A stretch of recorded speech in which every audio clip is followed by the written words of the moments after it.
இந்த வீடியோவை பாருங்க. ஒரு 4 சின்ன பசங்க ட்ரம்மு ஃபுல்லா தங்க மீன்கள வாங்கிக்கிட்டு சந்தோஷமா வீட்டுக்கு கொண்டு போயிட்டு இருக்காங்க. ஆனா அவங்க சந்தோஷம் கொஞ்ச நேரம் கூட நிலைக்காத மாரி, கால் தடுக்கி கீழ விழுந்து ட்ரம்ல இருக்கிற எல்லா தங்க மீன்களும் ரோட்ல சிதறிருச்சு.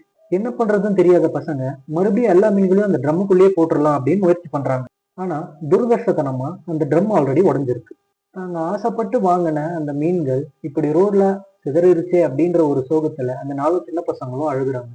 அடுத்த நொடியே என்ன நினைச்சாங்கன்னு தெரியல. பக்கத்துல இருந்த ஒரு சின்ன கால்வாயில எல்லா மீன்களையும் தள்ளி அந்த மீன்களோட உயிரை காப்பாத்திருக்காங்க. இதுல இருந்து நாம என்ன எடுத்துக்கணும் அப்படின்னா, அந்த பசங்க நினைச்சிருந்தா சுயநலமா யோசிச்சு வேற பக்கெட்டோ இல்ல வேற ட்ரம்மோ கொண்டு வந்து அந்த மீன்களை எடுத்திருக்கலாம். ஆனா அப்படி பண்ணா அந்த மீன்கள் இருந்துடும் அப்படின்றது அவங்களுக்கு தெரிஞ்சிருக்கு. இதே போலதான் நம்ம வாழ்க்கையிலையும் நம்ம சுயநலமா எதுக்கு ஓடுறோம்னே தெரியாம ஓடிக்கிட்டு இருக்கோம்.